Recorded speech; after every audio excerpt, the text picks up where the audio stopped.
महाभारत में धर्मराज युधिष्ठिर से यक्ष ने पूछा,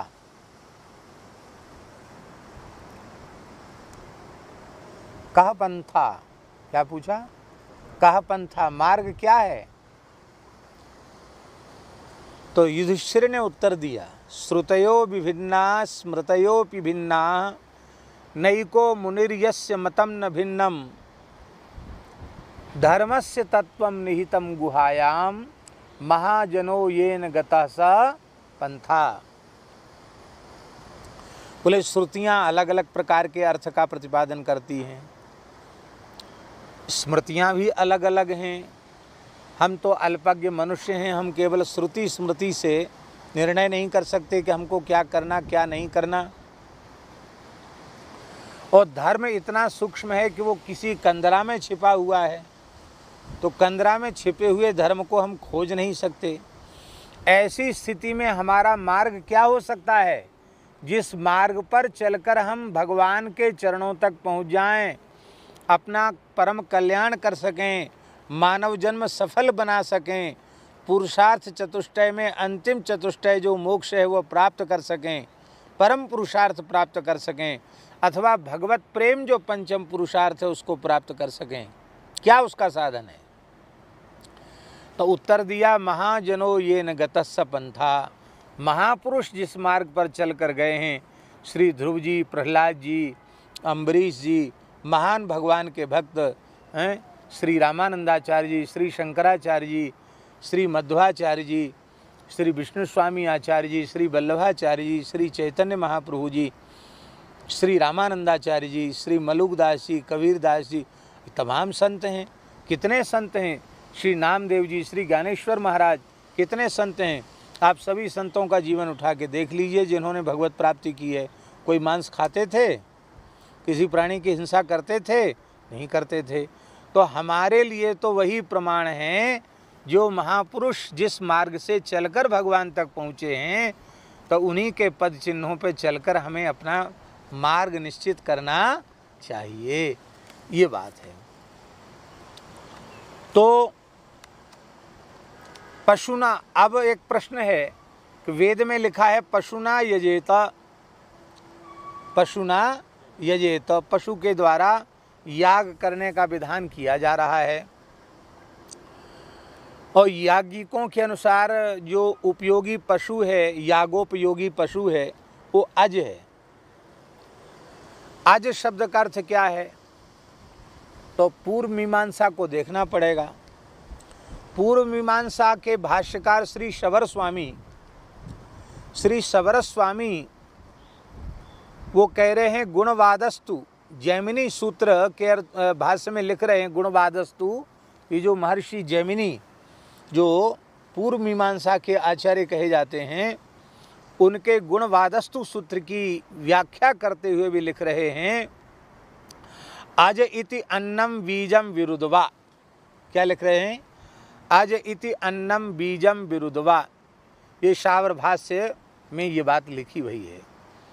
इसका अर्थ है कि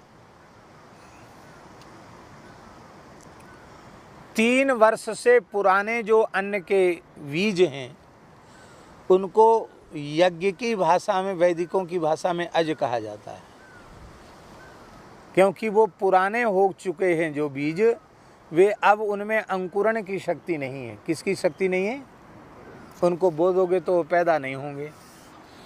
तो 3 वर्ष से अधिक पुराने जो बीज हैं, उनसे पिष्ट पशु बनाना चाहिए और विधि का उससे पालन कर लेना चाहिए, किंतु प्रत्यक्ष पशु हिंसा नहीं करनी चाहिए, ऐसा भी मत है। और महाभारत के शांति पर्व के 337वें अध्याय में 4-5वें श्लोक में तो भगवान व्यास ने स्पष्ट कहा है, ऋषय ऊचुः, धर्म का जहाँ निर्णय किया जा रहा है वहाँ ऋषियों ने कहा है, बीजैर यज्ञे सुयष्टव्यम इति वै वैदिकी श्रुति। वैदिकी श्रुति का अर्थ है बीजैर यज्ञे सुयष्टव्यम, अन्नादि के बीजों से ही यज्ञ में यजन करना चाहिए। अज संज्ञानि बीजानि छागम नो हंतुमर्हत।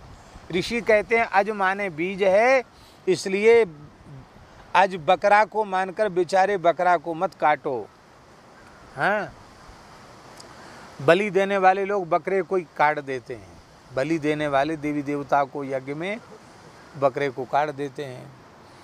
तो किसी विचारक ने कहा, नीतिकार ने कहा, अरे भाई बेचारे बकरी के बच्चे को क्यों तुम बलि देते हो? बलि देना है तो शेर को बलि दो। दोगे शेर की बलि? वो शेर ही बलि ले लेगा तुम्हारी। तो सिंघम नैव गजम नैव और अश्वम नैव च अजापुत्रम बलम दद्या दैवो दुर्बल घातकः। हैं, शेर की बलि नहीं देते, हाथी की भी नहीं देते, घोड़े की भी नहीं देते। बेचारा बकरी का बच्चा गरीब है, उसका कान पकड़ के घसीट के ले आए, उसको मार दिया। तो स्पष्ट महाभारत में लिखा है कि बीजों से इष्टि कर लो, किंतु प्रत्यक्ष किसी प्राणी का वध मत करो। यज्ञ विजयी सुरश्रेष्ठ येषु हिंसा न विद्यते त्रिवर्ष परमम कालम उशतैरप्ररोहिभिः। वायु पुराण में ये बात स्पष्ट लिखी है कि 3 वर्ष पुराने जो बीज हैं उनको अज कहा जाता है, क्योंकि वो पैदा नहीं होते खेत में, इसलिए उन्हीं से यजन करना चाहिए। तो वही श्रेष्ठ है, क्योंकि उनमें हिंसा नहीं है। तो जब बिना हिंसा के विधि का निर्वाह संभव है, तो फिर आप हिंसा क्यों कर रहे हैं? मत्स्य पुराण में भी लिखा है यज्ञ विजयी सुरश्रेष्ठ त्रिवर्ष परमोषित, उसमें भी लिखा हुआ है यज्ञ विजयी सहस्राक्ष त्रिवर्ष परमोषित एस धर्मो महान शक्र महान महागुण फलोदया। ये महाभारत के शांति पर्व में लिखा है। ऋषि कह रहे हैं हे देवराज इंद्र, 3 वर्ष पुराने जो बीज हैं वह अज हैं, उनसे ही यज्ञ संपन्न कर लेना चाहिए, वेदाज्ञा का पालन कर लेना चाहिए, प्रत्यक्ष किसी प्राणी की हिंसा नहीं करनी चाहिए। महाराज जी, वाल्मीकि रामायण में बहुत से लोग वाल्मीकि रामायण की दुहाई देकर कहते हैं कि उसमें जो है हिंसा की बात लिखी हुई है, लेकिन हम वाल्मीकि रामायण के अरण्य कांड के 70वें सर्ग के 6ठे श्लोक का उदाहरण देना चाहते हैं।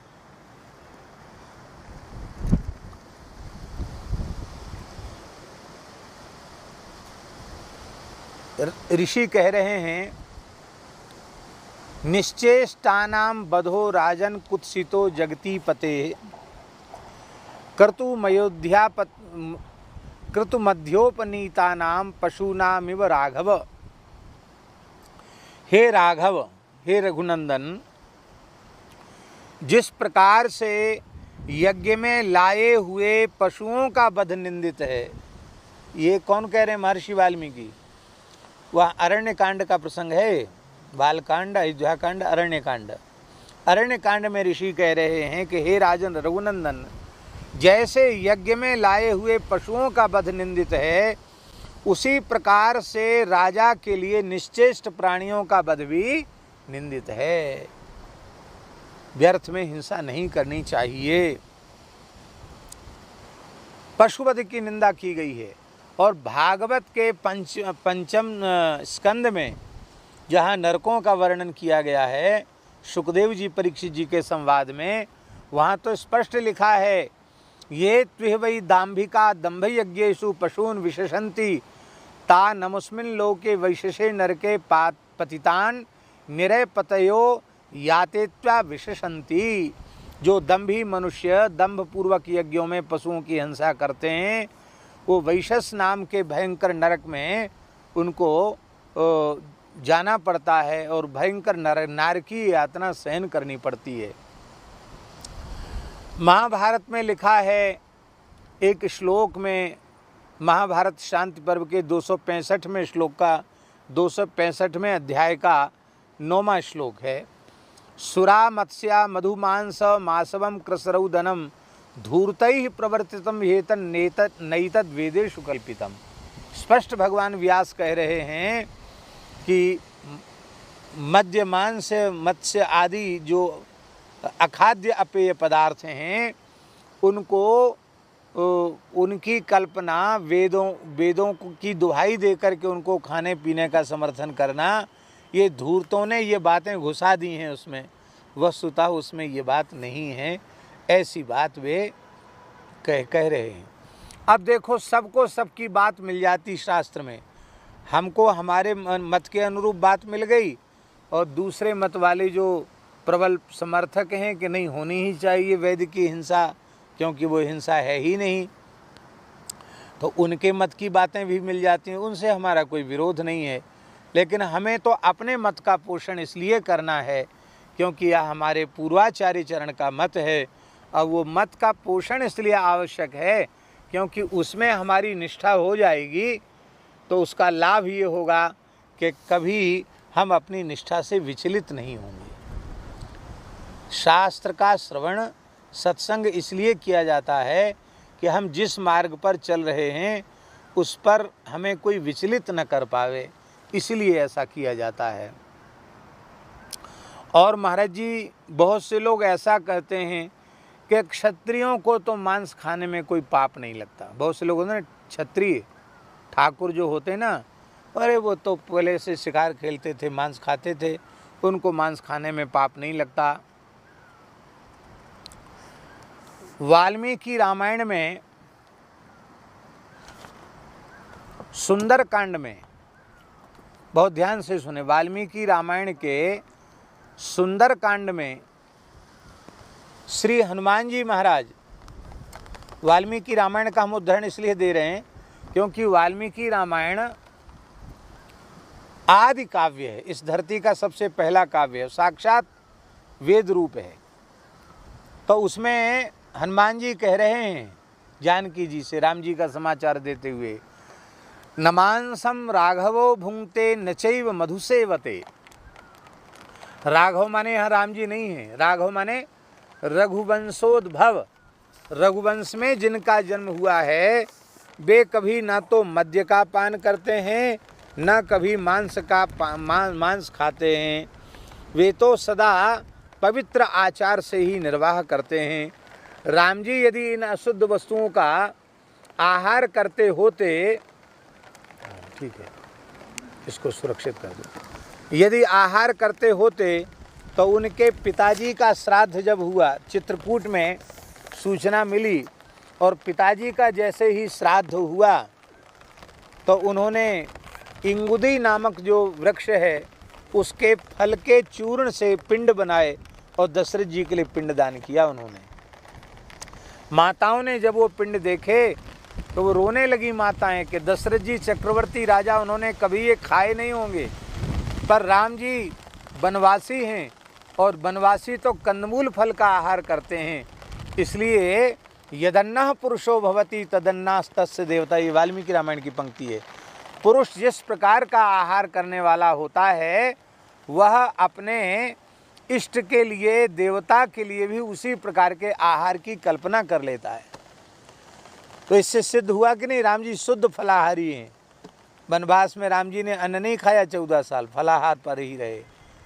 तो राम जी फलाहारी हैं, इसलिए फलाहार दशरथ जी को दे रहे हैं, जो खाएंगे वही तो देंगे।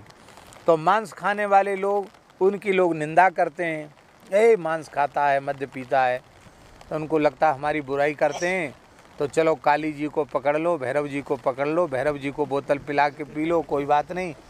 तब कहेंगे भाई हम भी भगत हैं अपने भगवान के, काली जी के नाम से मांस खा लो, कोई बात नहीं है, अमुक देवता के नाम से मांस खा लो, कोई बात नहीं है। तो वो भी अपने पाप को धर्म का स्वरूप दे देते हैं। किंतु वस्तुतः जो जीव के कल्याण का मार्ग है वह यही है कि उसे किसी प्राणी की हिंसा कभी नहीं करनी चाहिए। बोलो भक्तवत्सल भगवान की जय। तो कहते हैं कि इस प्रकार से महाराज जी, श्री रामानंदाचार्य जी ने तो इसमें निषेध किया ही है।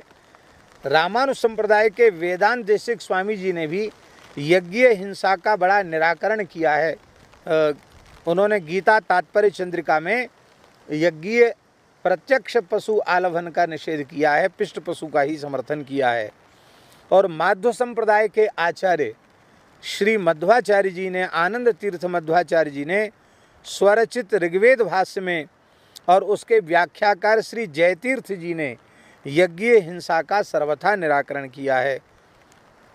हमारे रामानंद संप्रदाय में भी बड़े विद्वान हुए स्वामी भगवताचार्य जी महाराज जगत गुरु रामानंदाचार्य पद पर विराजमान थे।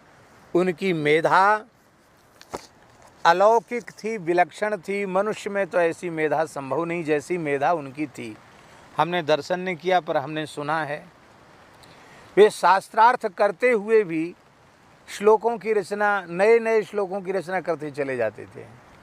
ऐसी विलक्षण मेधा थी। दूसरे विषय पर शास्त्रार्थ कर रहे हैं और एक दिमाग भीतर से उसी विषय में आगे क्या कहना उसके लिए श्लोकों की रचना कर रहा है। दो कागज अलग अलग रखे गए और दो कलम हाथ में पकड़ ली और अलग अलग छंदों में नए नए श्लोक दोनों कागजों पर लिख दिए उन्होंने। तो वैज्ञानिक फेल थे कि एक समय में एक ही व्यक्ति एक ही जगह दिमाग लगा सकता है। क्या 2, 3, 4 तरह के दिमाग इनके भीतर फिट कर दिए भगवान ने। विलक्षण मेधा थी उनकी। उनके वैदुष्य से विधर्मी थरथर कांपते थे।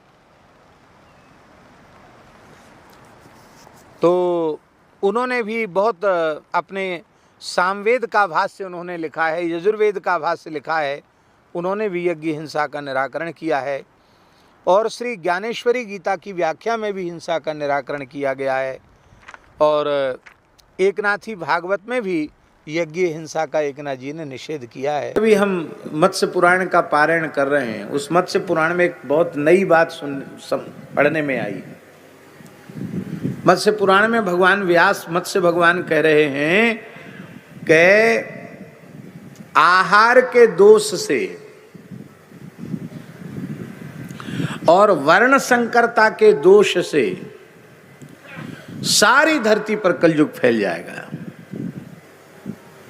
अन्न के स्थान पर लोग मांस खाने लग जाएंगे और वर्ण संकरता, अंतरजातीय विवाह होने लग जाएंगे। वर्ण संकरता फैल जाएगी और सारे मनुष्य एक वर्ण के हो जाएंगे।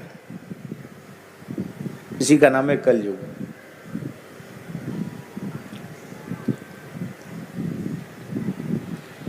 तो कैसे मांसाहार की प्रवृत्ति हो? तो ठेका राक्षसों ने लिया। किसने लिया ठेका? राक्षस देवताओं के पास गए, बोले महाराज आप लोग जब देखो तब विजयी होते हो, हम लोग पराजित हो जाते। कभी तपस्या करके शक्ति प्राप्त कर भी लेते हैं तो कुछ ही काल तक हम आप पर स्वर्ग पर शासन कर पाते हैं। आखिर में तो अधिकार आपके ही हाथ में रहता है। तो आपकी किस कारण से विजय होती है? आपको शक्ति कैसे मिलती है? देवताओं ने बड़ी सरलता से कहा हम लोग यज्ञ करते हैं इसलिए हमको शक्ति मिलती है। दैत्य बोले हम भी यज्ञ करेंगे। यज्ञ का स्थान भारतवर्ष ही है, धरती ही है यज्ञ का स्थान। इस मृत्यु लोक में ही यज्ञ होते हैं। दैत्यों ने कहा हम यज्ञ करेंगे। जो व्यक्ति जैसे चरित्र का, जैसे स्वभाव का होता है, उस व्यक्ति की आराधना उपासना भी वैसी ही होती है। सात्विक व्यक्ति की सात्विक उपासना, राजसी व्यक्ति की राजसी उपासना, तमोगुणी व्यक्ति की तामसी उपासना। तो दैत्य स्वभाव से तामसी, इसलिए उन्होंने यज्ञ के नाम पर प्राणियों की हत्या आरंभ कर दी। आहुति देत रुधिर अरु भैंसा। देव पूजा के नाम पर, अर्चन के नाम पर, यज्ञादि अनुष्ठानों के नाम पर भयंकर प्राणियों की हत्या होने लगी। और हम लोग जो है ना, धरती के लोग, ये नकलची हैं।